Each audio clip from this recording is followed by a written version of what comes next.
किसी ने बड़े कमाल की बात कही कि इंसान चाहे कितने भी महँगे से महँगे लिबास खरीद ले, लेकिन अपने खराब किरदार को वो छुपा नहीं सकता। हाय दोस्तों, हम राज गुप्ता। एक छोटी-सी कहानी शायद आपको जीवन में कुछ सिखा जाए।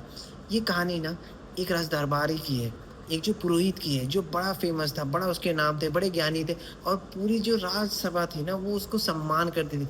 इनफैक्ट जो राजा थे ना, वो जब भी पुरोहित एंटर करते, दरबार में एंटर करते ना, तो राजा भी उठ खड़े होते। जब तक पुरोहित बैठते नहीं अपने सीट पर, तब तक राजा भी नहीं बैठते थे। इसी तरीके का सम्मान पूरा दरबार देता, वहाँ के राज्य देते। एक दिन है ना, राजा को एक प्रश्न आया। पुरोहित से पूछा कि मैं बड़ा असमंजस में हूँ। बोला, बोलिए राजा जी, क्या आपकी असमंजस है तो मैं दूर कर सकूँ? तो बोला, व्यवहार बड़ा कि ज्ञान बड़ा? इस सवाल से ना जो पुरोहित है ना, वो भी थोड़ा-सा घबरा गए। बोला, यार ये तो सवाल बहुत बड़ा है। तो राजा जी से कहा कि मुझे कुछ समय दीजिए, कुछ दिन दीजिए, मैं इसे पता करके आपको बताता हूँ। तो राजा भी बोला, ठीक है पुरोहित जी, आप पता करके लगाना।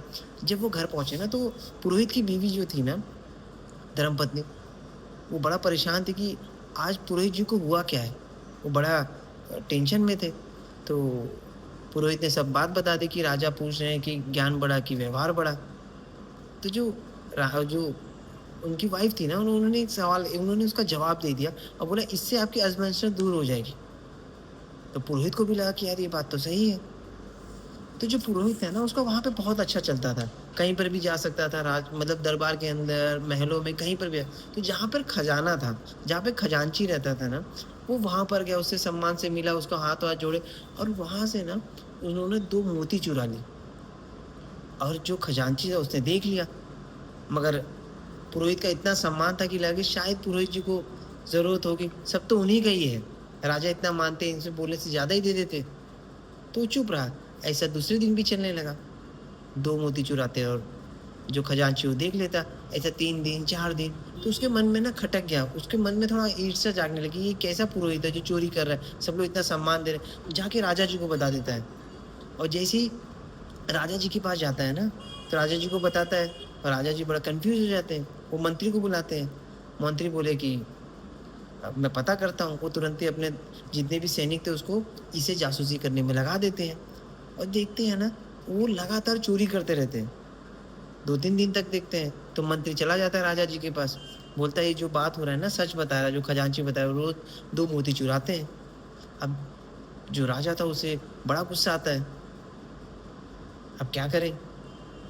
तो जो जिस दिन दरबार लगता है, उसके अगले दिन दरबार लगना होता है।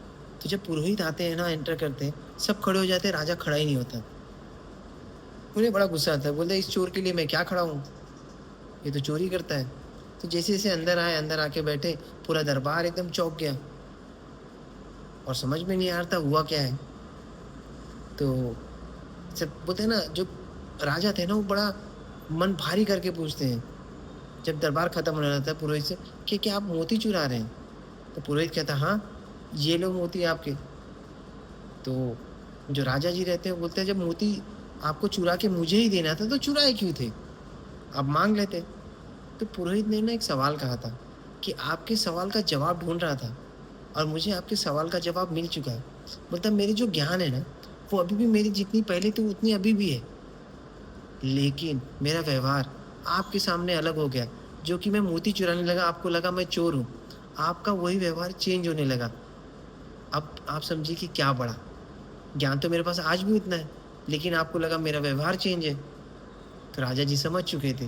तो जीवन में आप हमेशा ख़्याल करना, आपके पास कितना भी बोलते हैं ना ज्ञान हो, अगर उसको इम्प्लीमेंट अगर सही तरीके से उसको व्यवहार में नहीं डालेंगे, अपने बिहेवियर को नहीं चेंज करेंगे ना, आपके पास कितना भी बड़ा ज्ञान हो, वो नहीं होने वाला था। इंसान को आपके ऊपर ट्रस्ट होना बहुत ज़रूरी है। आप जब इंसान आपके ऊपर ट्रस्ट करेगा ना, अपने आप आपकी बात सुनने लगेगा।